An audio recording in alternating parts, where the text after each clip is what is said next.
Cinta itu sederhana, sesederhana matahari pagi di ujung cakrawala, sesederhana langit memoles warna biru di jagat raya. Cintai aku dengan sederhana, dan aku akan mencintai dengan cara yang tidak sederhana. Puisi by Dewi Helsper atau Madam Suki.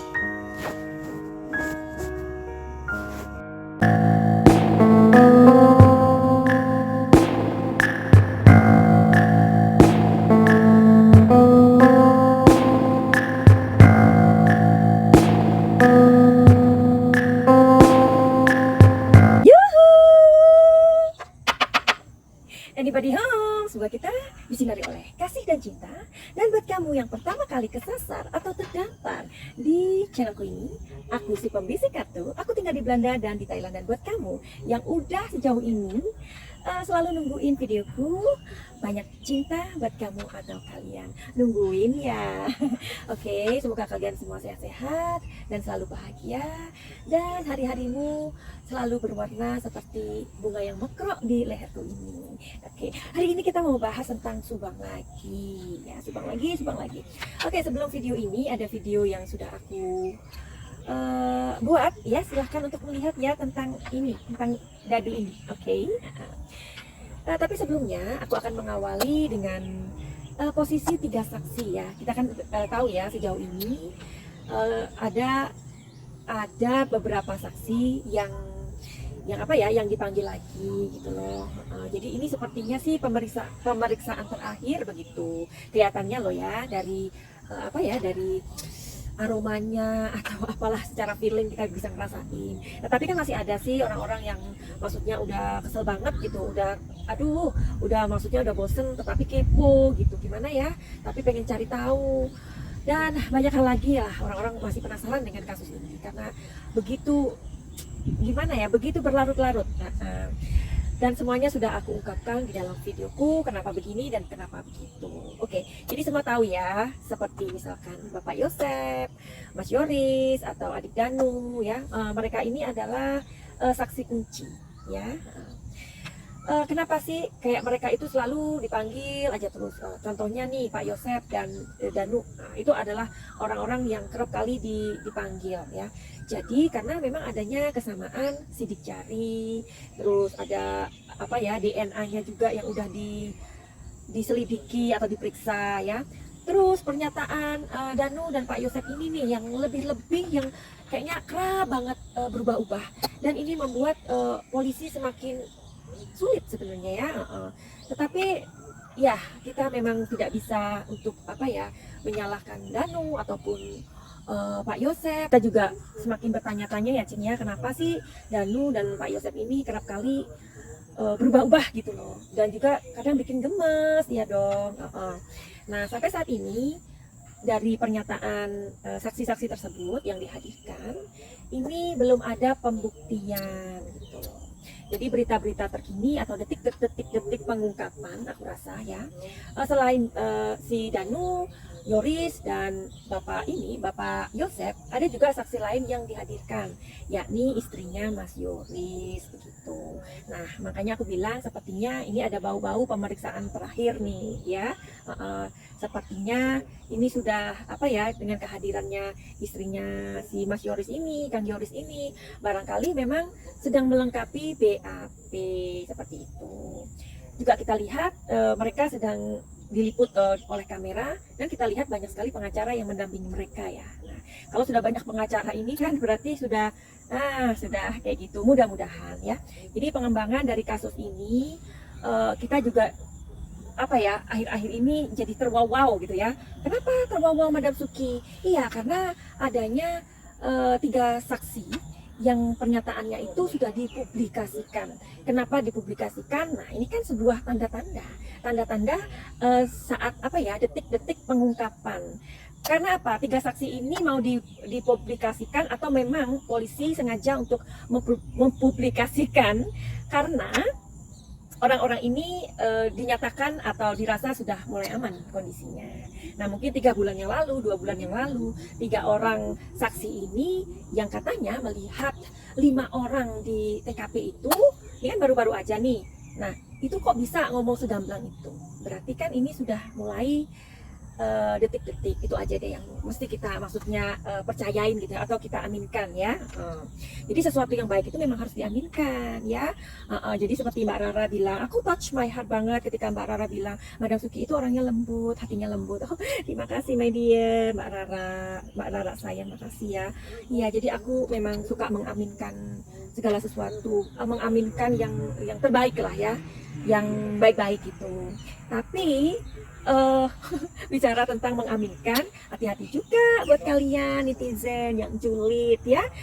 Nanti kalau misalkan kata-katanya itu diaminkan padahal kata-katanya itu jelek atau gimana, yuk siapa sendiri yang rugi ya kan Pak Rara ya. Iya, jadi seperti itu. Kita itu orang-orang yang apa ya, maksudnya yang indigo lah, paranormal lah, yang cenayang lah, yang tukang tarot lah, artinya kan memiliki energi yang kita sendiri tahu ya. Jadi dimana ucapan kita itu adalah doa gitu. Jadi kita pun ketika kita marah sama orang seperti aku nih ya, ketika aku marah sama orang, aku jangan sampai untuk mengatakan sesuatu yang jelek, karena itu nanti seperti apa ya, seperti kutuk ya, seperti apa ya, seperti kita doain jelek gitu, itu nggak boleh. Makanya orang-orang seperti kami ini harus lebih sabar ya, harus benar-benar jaga emosinya supaya tidak mengatakan kembali.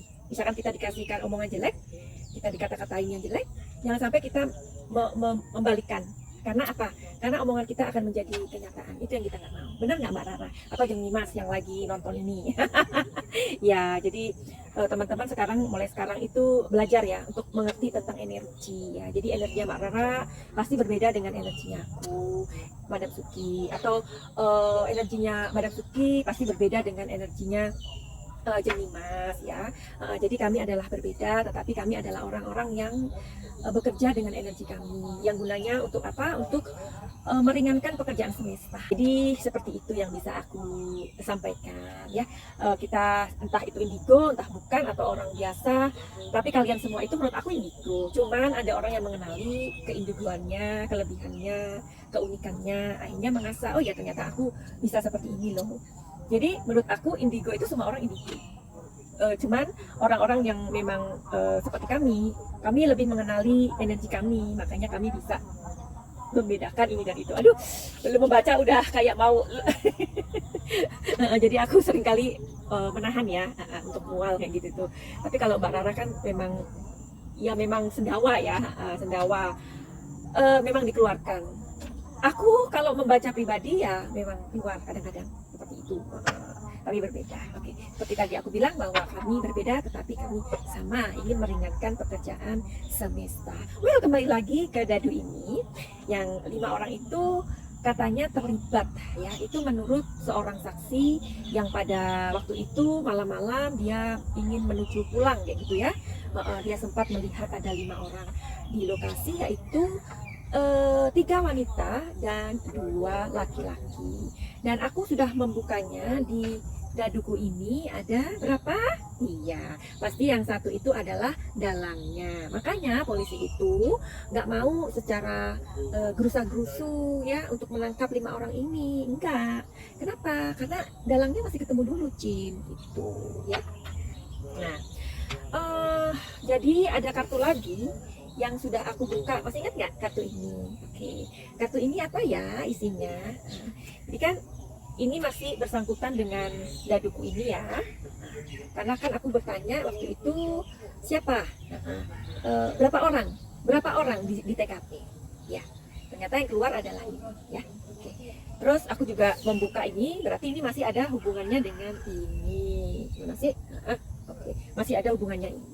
Nah, kartu ini mengatakan atau maknanya adalah materi. Materi. Jadi 3 Pentacles ini, 3 of Pentacles ini artinya materi ya, koin, artinya koin, materi ya. Uang. Jadi kan benar, makanya ini adalah masalah uang sebenarnya. Masalah uang atau sakit hati itu kan sesuatu yang menyertai, tetapi kebutuhannya apa? Oke, kan sudah kalian jawab ya kan? Nah, tetapi uniknya di Three of Pentacles ini artinya juga adalah cinta segitiga. Oh my god, oke? Atau pihak ketiga. Nah, jadi pihak ketiga. Berarti kalau kalau 5 orang di TKP itu barangkali mereka adalah pihak ketiga, ya pihak ketiga. Jadi ini mereka yang disuruh gitu loh, disuruh. Nah, makanya polisi kan harus mencari pihak pertamanya siapa ini. Jangan-jangan yang 5 orang itu sebenarnya yang disuruh hanya 2, tetapi membawa 3 orang lain, paham nggak? Nah itu loh, makanya kesulitan polisi atau pekerjaan polisi itu kita harus mengerti guys ya. Jadi kan aku juga sudah memberikan contoh ya di videoku yang sebelum ini, videonya ada teman aku yang membantu pekerjaan Intel. Udah kalian lihat sendiri, oke? Nah, jadi tapi di kartu ini mengatakan padaku energinya bahwa pekerjaan ini hampir sempurna. Tetapi ingat seperti yang Dr. Hastri katakan, tidak ada pekerjaan yang sempurna. Which is di kartu ini mengatakan pekerjaan itu hampir sempurna. Jadi dari kasus Subang itu sebenarnya kita belajar ya, belajar banyak hal ya. Oke. Jadi hari ini aku mau membaca energinya dari ketiga posisi saksi. Nah, tolong ya kalian juga kirim energinya kemari. Aku masih di halaman rumahku ini. Nah ini sekarang sudah petang hampir menyapa ya, jadi harus udahan. Oke, sebentar ya Cin, aku mau konsentrasi.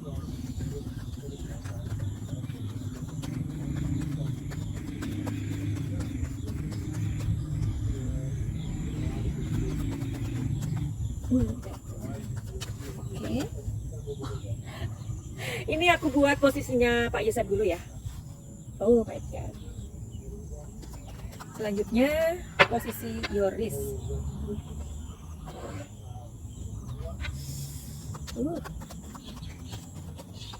Danu. Aduh, agak berat ini. Kartunya Pak Yosef sama Yoris hampir sama ya. Maksudnya warnanya ya, karena di tarot itu warna itu juga dibaca ya. Aku tahu loh, misalkan orang datang ke aku, orangnya itu lagi galau, dan aku tahu orang itu galau seketika. Aku tahu karena melihat warna di diri dia, atau pakaiannya dia. Aku tahu orang itu lagi pusing, lagi galau ya. Nah, seperti kalian tahu aku adalah pembaca emosi. Oke, jadi emosinya Bapak Yosef sedang pening, pusing, nggak karu-karuan, tapi beliau mencoba untuk menenangkan dirinya ya. Rupanya Bapak Yosef memiliki kemampuan untuk membuat kebingungan, kekalutan, kekhawatiran itu ya. Jadi beliau ini mempunyai kemampuan untuk menstabilkan emosinya ya. Jadi ini emosi beliau, lagi pusing, lagi nggak karu-karuan ya, lagi mumet katanya orang Jawa. Nah, kalau Yoris kita buka, ini adalah posisi atau emosinya Yoris.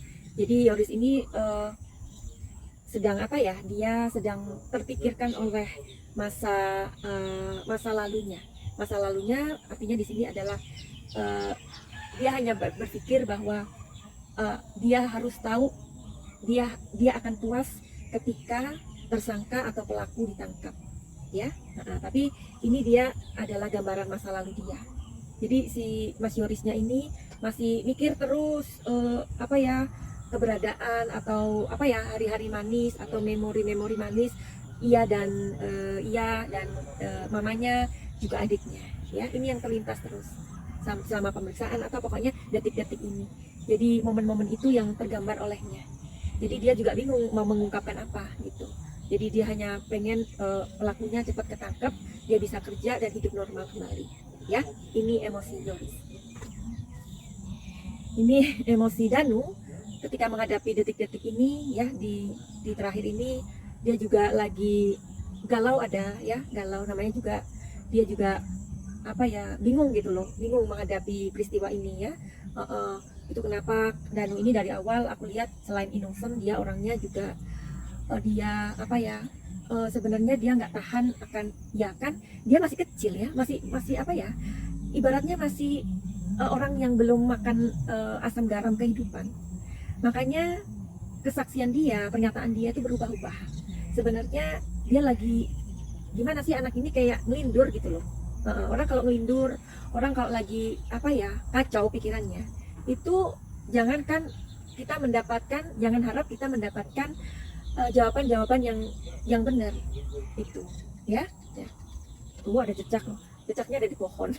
Jadi rumahku ini banyak cecak karena di depanku ini kan halamannya ada sekitar 1 hektar ya.